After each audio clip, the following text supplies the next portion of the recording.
What's up, Mesh League? Justin. Been in the league a while. Took a year off last year, but I was heavily involved in it in the first go round. Did a lot of stats and analysis stuff. I'm a big nerd about all of this. Have a ton of fun with it. And frankly, you can't really call me a nerd if you're watching this yourself. You're watching a YouTube video about a fantasy league. That doesn't make you any better than me. So we're in this together. I thought about doing this last time around. I want to do a little video series. I want to talk about the league, the bigger picture. The reason I love this league, the reason I'm here is because it's simulating this feel of big college basketball where you're part of 150 plus teams and you're fighting for your national rank, and there's conference pride, there's matchups that lead to upsets, all the above. So I just think it's a ton of fun. I love the numbers behind it. I don't have tons and tons of time to really dig deep like I used to because I was doing a lot of stuff. If those of you were around back then, remember some of the stats and analysis, power rankings. Don't have that much time. You can see behind me, I got a couple really small kids, but I really like it too, and I think it could be fun. I think it could give people some energy for the big matchups, the out of conference stuff. So I thought, why not give it a try? Never been roasted by 100 teenagers before, so I figured let's do it. Let's give it a shot. I want to kind of cover some of the highlights of the league, big matchups. You can see a lot of this yourself, obviously, but I think there are many people who are here, a part of the league, but they don't understand the bigger picture and how it all works. So hopefully a couple videos like this are going to help explain some things to them and give them more visibility, better understanding of how this all works, and hopefully they'll realize how special the league is just because of this unique dynamic that we have going on. So these may suck. They may not be any fun. I don't know. But I'm having fun with the idea of them. So I'm going to give it a try. I'm going to post it, and we'll see. Like, if no one cares and no one wants to watch, that's totally fine. It's not a huge investment of time on my end. I'm not like prepping for hours, getting ready. I'm just going to open up the app, look at some leagues, talk about some of the big scores, maybe make some personal inferences and comments on team composition or just big games, anything I find that's interesting. And if anyone wants to watch it, great. If no one wants to watch it, not a big deal. Frankly, I don't care a whole lot. I'd love for it to be something fun for people, but no big deal if it's not your speed and you want to turn it off right now. No problem. So we'll see how it goes. I'm going to look conference by conference. I'm going to look at the big matchups. Going to look at the website that the commissioners put together, and look at the tournaments, out of conference stuff especially. I think the in conference stuff, you can see it already. I'm not breaking any news there. So we'll see how it goes. I'll try to keep them short enough that you don't have to feel like it's a burden, but long enough that you're getting some details from across the league, just in case you're not someone that wants to join all 16 or 14 leagues and like scour through just to kind of see what's happening, right? So this will be your attempt to give you an update and to keep you apprised of what's happening across the league in a quick, short burst. Hopefully it's fun.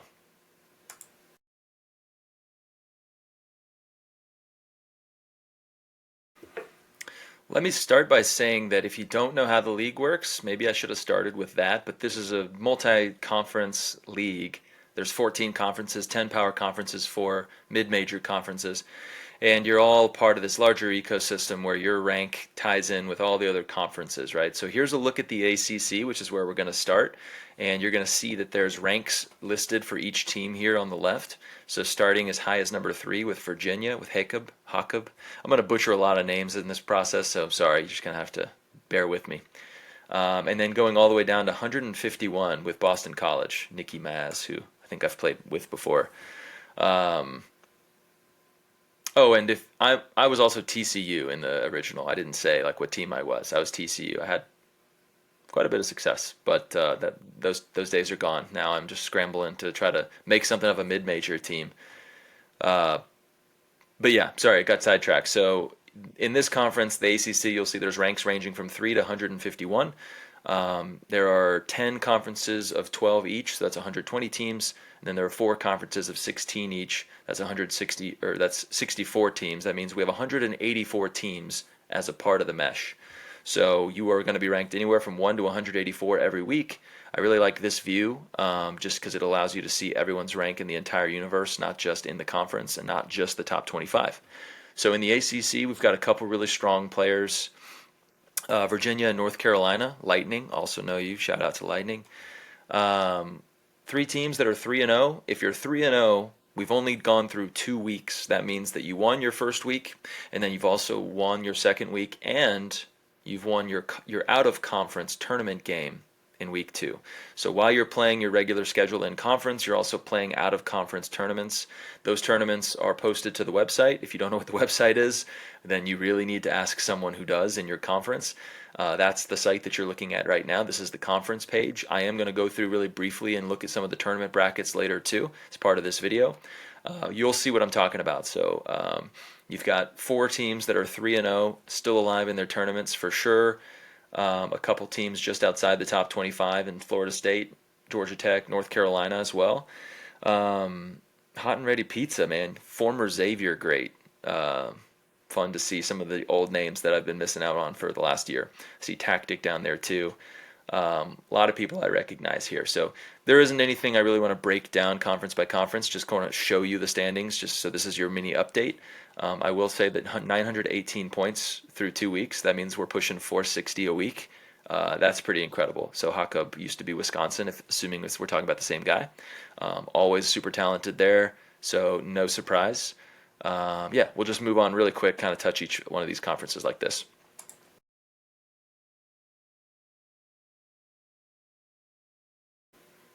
In the American, we have a couple top 25 teams. Davidson leading the pack at 3-0 with 857 points, leading the conference. No surprise. Number 24 is Gabville, South Florida Bulls, 810, with Rice and UTSA, also former elite old mesh team, UTSA with Broncos.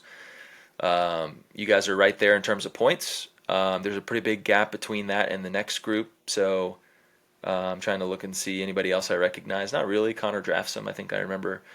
Yeah, here's a quick view there. Davidson and South Florida, the top 25 teams here.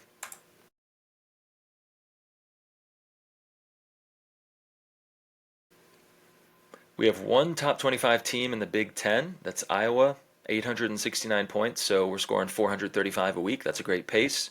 Just behind them is Michigan State at 826, but 1-2. That's tough. That's a lot of points to have gone 1-2 across their first 3 matchups. Looking around at the names, I know Penn was a really great player in the old mesh.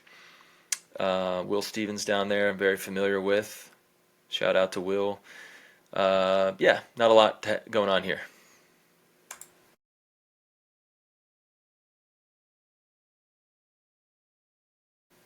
The Big 12 is where I saw my first whoa moment. Oklahoma State, number 1 team in the nation. Clearly 2-0 in the conference, 3-0 overall. 1,044 points means we're 520 points a week. I mean, that's absurd. He's literally been the highest points both weeks of the season so far. And guess who he's playing in the second round of his SKI tournament? That would be me. So I'm about to get bounced in the second round, probably. Not to put a jinx on you there, Jay Huck. Incredible start. I think the team this week, since I have looked at your team, since we're playing, I've seen the projections are like 430. So perhaps you've overperformed 2 weeks in a row. I mean, no one has projected 500 points. That's absurd. So clearly you've had 2 weeks in a row where people have popped off, and good on you. Hopefully it doesn't continue for my sake. But what an incredible start. Colorado Sharks. I love when you have some synergy like that. Number 8 team in the country. I think narrowly beat one of my coastal buddies. I'm in the coastal mid-major conference. I think you barely beat one of them this week, if I recall. But 874 points, that's a lot. We are seeing some frighteningly low point totals at the bottom of the conference. Kansas State actually doesn't have an owner in the meantime. Commissioner Vastetler's looking after that team. Texas Tech, sorry to feature you in a negative light. Houston, Baylor, got some low scores here. I think Baylor, I missed last year, so I'm sorry if I'm not all the way up to date. I think Baylor made the finals, went on a crazy run in the tournament. Bit of a surprise, if that's true, to see you down there at 1-2 with 664 points to your name through 2 weeks. But hopefully we'll see a rebound. I think BYU lost this last week. I think they were number 3, and so that was a big shock. Early in the season, your ranking changes like that. If you have a drop, any loss is going to push you way down the list. Any terrible points week, even in a win, is going to push you way down the list. You've got to be undefeated, and you've got to have a lot of points if you want to be in the top 25 through 3 weeks. Once we get to the middle point of the season, everyone's going to have losses, and you're going to see much more difference in overall record as you start to go towards the top of the standings. At that point, points become really important. Interesting note, Go Frogs, 76ers sin, 735 points. Not that great to be the third team in the conference. I guess the fourth. So really top heavy maybe. Jay Huck just took all the talent in the Big 12, it looks like to me. So we'll see.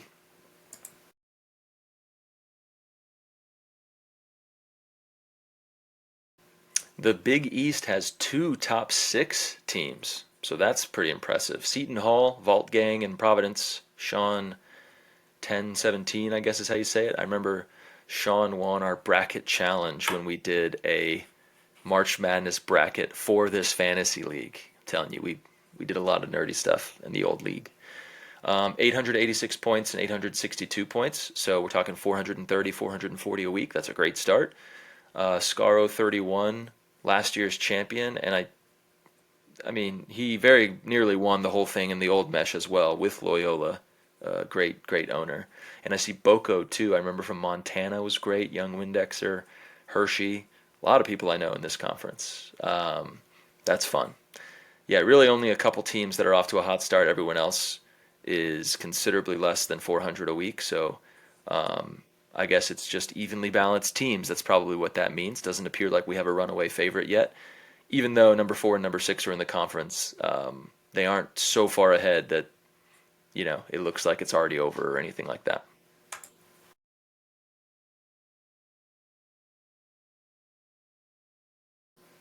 In the Ivy, we have a couple top 20 teams. So Colgate, Gray, who I think is in the most fantasy leagues of anyone I know. I get an invite from that guy every week with 839 points to start us up at number 9. Number 20 is Penn. It's KJ Evans, 824 points. Most points in the conference belongs to Harvard, who was a dynamite old mesh player, 866 points, put Harvard on the map. I remember he beat me in a big tournament in one of those, my first season playing. Your mom's favorite coach, Firecrotch, Potato, Jose. A lot of people I recognize here. Nicholas Blau, or I don't know how you say your name. Sorry, Cody. Dang, Ivy's got a lot of good owners. Which maybe that's why, again, just kind of like the last conference, we don't have a runaway team yet, per se. I mean, 866, that's a great number, 430 a week, but maybe I just need to reevaluate what is an elite team. I mean, 430 a week, that's pretty much elite, I guess. So we got a couple big dogs here. Maybe that's a better way to put it. A couple teams just outside the top 25. I mean, if you say Harvard clearly has the point total to be a top 25 team, they took a loss. You have 4 teams that are looking top 30 worthy. That's pretty strong. I think this is the first conference I've looked at where I'm like, wow, that's a lot of high ranks all bunched together like that.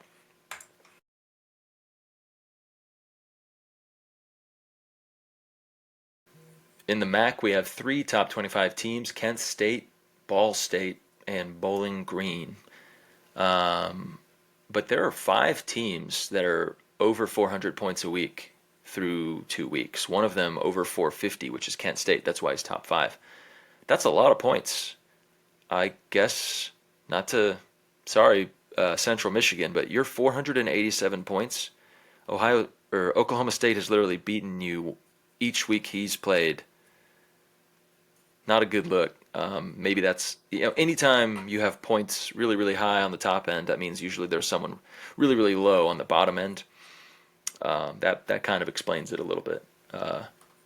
Yeah, so a really strong start for 5 teams in this conference as well. MAC looking good.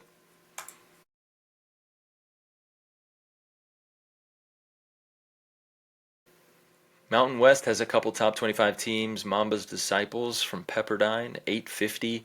Hawaii at 840. So both of those teams clearing 420 points a week so far. Pretty big gap between them and the next best team. But Air Force in Colorado State, FBGM, also a really big time owner from the original mesh, I know. Both of them are 3-0 as well, still alive in their respective tournaments. San Jose, man, hopefully things turn around for you. 529 points. That's pretty low. Hopefully you're building for the future or something.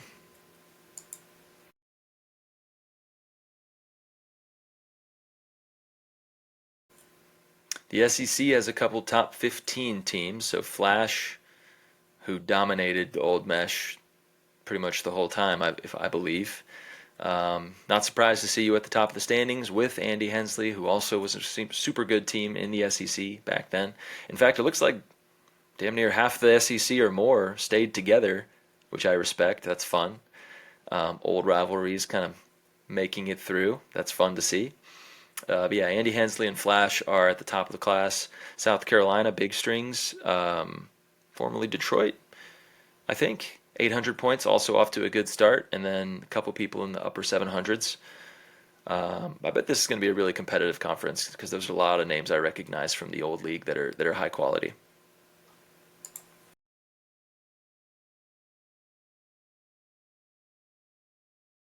The Sun Belt only has one team in the top 50, so that's pretty odd, and probably speaks to just bad schedule luck more than anything. I will say that I'm looking, first thing I saw was that besides the top 50 piece, the worst team has 635 points. I think most conferences have had a worst team. So this probably just looks like a conference that's pretty balanced. Georgia State at 817, not leading the conference in points. That would be James Madison, Tom, John, Mike, who falls just outside the top 50. Only one team over 817, only two teams in the 800s. Probably the lowest number of 800-point teams in the league. I bet even not the coastal. I bet even the mid majors have more 400 per week kind of teams than this. So pretty odd. It just must be a hyper competitive conference. Like you guys are beating each other. The rankings obviously are impacted by win loss. Which now that we've had an out of conference tournament, if everyone in this conference just got a tough matchup in their tournament, maybe that explains why the rankings are low. But yeah, the points, we're not really seeing, I'm not seeing anything that's jumping out at me, except for maybe James Madison and I guess Georgia State. That's a seventh rank that, no offense to Roger Wang, but I don't anticipate, unless your points tick up, I don't anticipate you're going to stay undefeated forever. We're going to need to see some bigger scores out of the Sun Belt.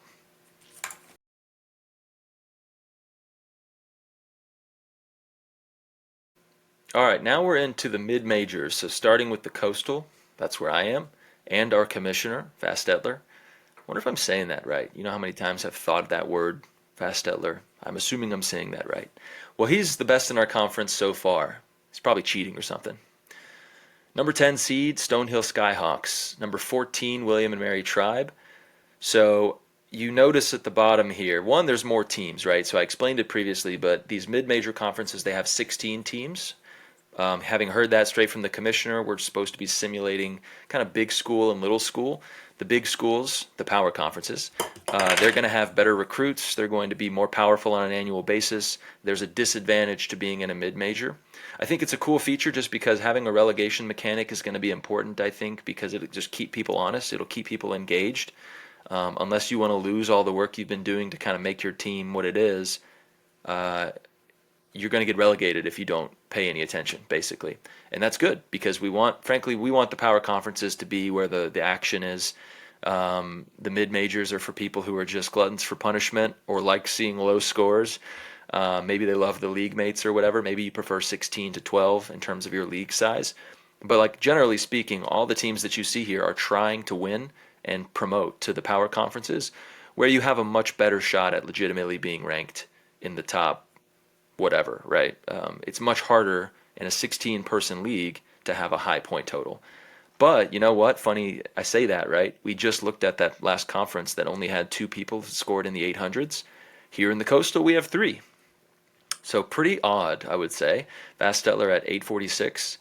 I wonder if there is a conference. Sorry to interrupt my own segment, but there is a rankings page for just the mid-major teams. I hope it has the points on there because it would be interesting to see where does 846 stack up amongst the mid-majors, because that's a lot. For a 16-team league, you're averaging 423. Pretty nice. William and Mary also has Jason Tatum, just as a side note, 825. I know a little bit more about this conference, right? I'm in it. I'm trying to get Jason Tatum. Presbyterian just missed out on 800. So, I mean, in this conference, again, mid-major, 16 teams, we have almost four teams in the 800 point mark. So, a couple teams that have really struggled out of the gate as well. But yeah, we have the number 10, the number 14, and then a pretty big drop off. It's frankly, I think it's pretty impressive to have a mid-major with two top 15 teams. Go Coastal and go Sea Wolves.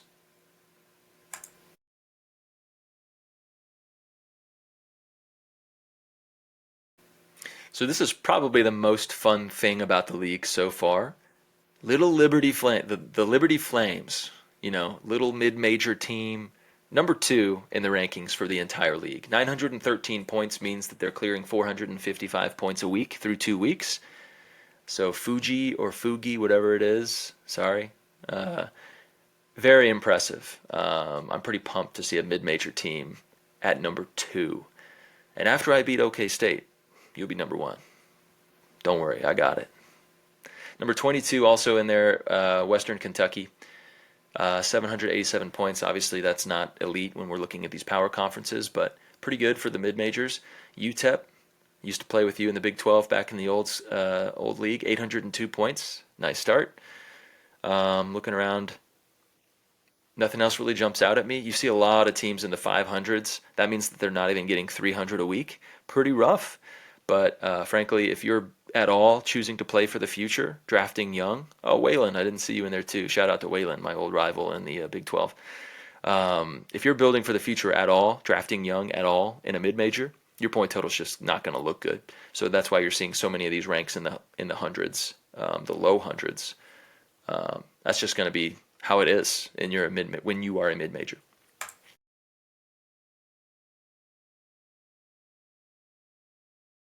Looking at the Ohio Valley, no teams in the top 25. The highest ranked team is 31. Frankly, I don't think that's really noteworthy for one of these mid-major teams not to have anyone in the top 25. It's just you had such a disadvantage, right? It looks like this is a pretty balanced league, at least compared to whatever the last one was that we looked at. I'm sorry, I can't even remember. There aren't very many teams down here in the 500s. There's only three. But there are no teams in the 800s. That means no team in this conference has averaged 400. The best is 785, which means, what is that, 390. So really balanced conference is what it looks like. Frankly, I don't barely recognize any of these names, so not that that means anything. But yeah, I don't have a whole lot of extra stuff to say on this one. But hopefully we get a top 25 team out in the Ohio Valley soon.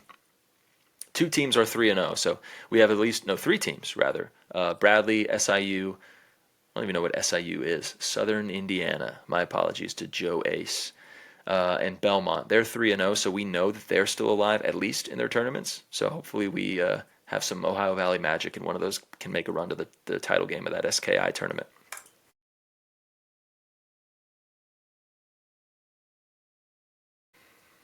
Last but not least is the West Coast League, or whatever they're called, West Coast Conference. Two top 25 teams, Kashmir and KC4. I think I recognize both of those names. But I can't remember their teams, but old teams rather. 807, 813 points, so barely clearing the 400 point mark, but that's impressive as a mid-major. Oregon State just missed out top 25 at 38. And I'm seeing four teams are still alive, at least, right, in their respective SKI tournaments. So pretty good, man. We have five teams that are 0-3, so, that means they're for sure out. But it's good to see some coastal teams are still hanging on and pushing some of the mid-major teams. I don't know for certain, but I believe no mid-major team was matched up against another mid-major team in these original SKI tournaments. So I'm thinking every time we've seen a mid-major team be 3-0 on the overall record that they're still alive in the tournament. Well, I mean that a mid-major beat a power conference team. Sorry, that's what I meant to say. Anyway, that's all the conferences. Let's look really quickly at the national rankings on both sides, then we'll really, really quickly run through the tournaments. I think this video is already much longer than I anticipated, but It's been fun.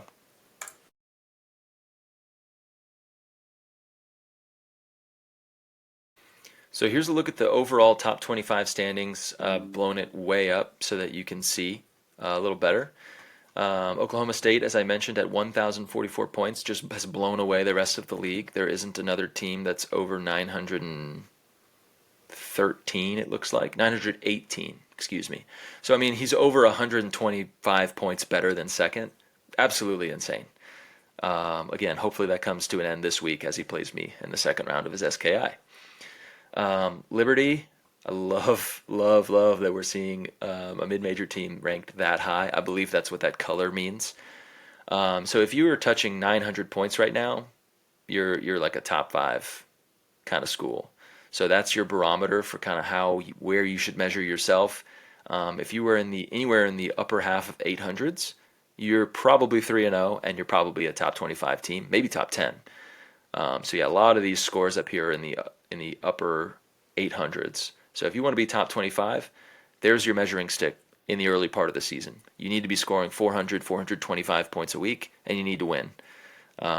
This is obviously going to change a lot over the course of the season. That's the fun of it.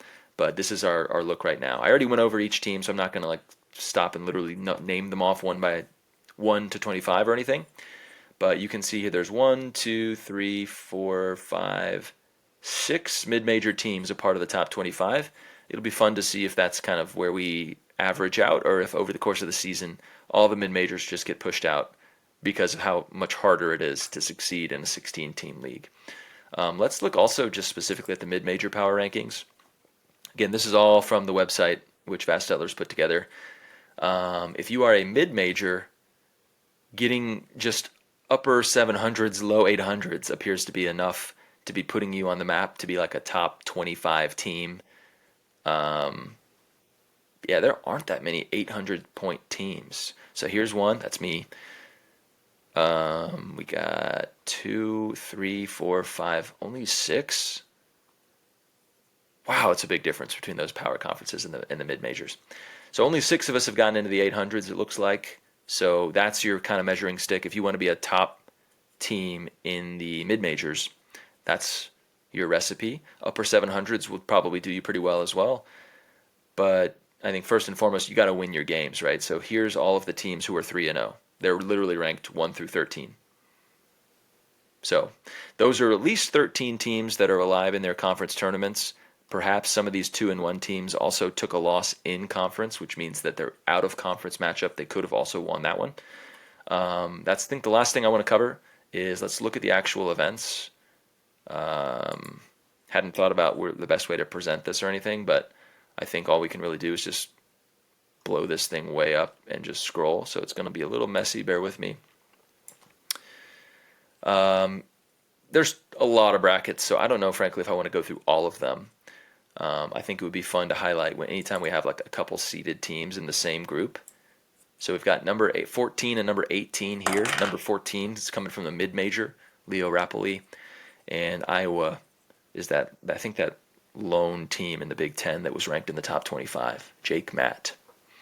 Shout out to Sam Wow, who's in my Coastal Conference too. Oh, we got a top 25 matchup. 22 Western Kentucky, also a mid-major, against South Florida, number 24, and number 5 Kent State. Wow, what a bracket! I want to see how that one turns out. No seeded teams in this one, so you don't get a comment. Hawaii, number 25 in the next bracket, taking on Lafayette, which is an interim manager, so hopefully the interim loses. That would be lame. Yeah, not seeing anything of note there. This is the functionality that you can see if you go to the website, so please check out the website. Dude puts in a lot of work to make this whole league happen and to make the website functional. So we've got here 15 playing 6, and the winner will likely play number 2. So that's this box office in terms of mesh. And number 7 went down in the first round, so Harvard. What a matchup that was. Number 7 Harvard versus 22 Liberty. Harvard got smoked. Sorry. Jay Torres. No seeded teams here, so we're moving right along. Number 16 is playing number 17 here, and the winner likely gets number 7. Elon Phoenix from the Coastal, shout out. Don't know if you're going to be able to beat number 7, but that number 7 was actually one of the weaker scoring teams for a top-ranked team. We got number 20 here playing Baylor, who again I think was the runner-up last year. Loyola versus Georgia. Now that I want to see the result of. That would have been like a potential championship matchup in the old mesh when Loyola played Georgia. Two elite owners, at least back in the day. We got Long Beach State's the only ranked team here playing King Glover. Used to be Old Nebraska in the old mesh. He was always a really good team. Shout out to Andrew Lamas, who is in the Coastal and won week 1. No ranked teams here. Marshall was 20th and they lost in the first round, so that's not the way you want to start out your first tournament. Bowling Green up to number 21 in the rankings now, the only ranked team there. See you, Charleston. I love Olave. Yeah, I'm sure I'm going to get roasted a billion times over the course of this. I'm not exactly a cool podcast guy. So here we have number 1 facing me. Unfortunate for me. Maybe I can pull the miracle, and if I do, Cal State and Eastern Michigan, their point totals, it's within reach. Maybe I'll just run the table real quick. Number 10, Vastetler, the commissioner, wins his first round over Buffalo, the only ranked team. I know this is going kind of slow. Got hot and ready pizza down there. Boco at the top. BYU lost in conference, but won in this out of conference. So there's an example of a team that showed as 2-1, but still was alive in their out of conference. Number 12, Davidson taking on Penn. The name is Penn. It's Michigan. The only ranked team we got going there. No, nothing here. Nothing here. I see Hershey in there. I hadn't seen you before. Shout out, old mesh guy. KC4, number 19, San Diego, taking on North Carolina. Almost to the end here. Oh, nice. Number 9 playing number 11. That's got to be game of the week. Gray versus Lightning. I know they know each other, having been in a couple leagues with both of them. And then, probably on the other side, well, I say probably going to play Virginia, but Columbia with Cody. Shout out to Cody as well. 437 points in week 1 for Cody, 466 for Virginia, 442 for North Carolina. Number 9, Colgate scored the least by a lot. So that's a wide open one. Wow, that's a really competitive bracket. Number 8, Colorado, is the only seeded team there, and that takes us through the end. So, man, this was a super long video. I don't know if they'll all be this long or not. I just kind of did whatever felt right. Make sure you know how to access this league. It's awesome, the features that are on here, really well done. You can join other leagues by clicking on these links. They'll take you right there. Then you can join in Sleeper and you can look at your opponent in these out-of-conference matchups. So yeah, that's all I got. We'll see if anyone found it fun. I had fun, so either way, I'm good with it. But hopefully I'll be able to keep doing these periodically. It might not be every week, but yeah, go Mesh. Thanks, Vastetler, for putting it all together. Excited that the basketball season's back.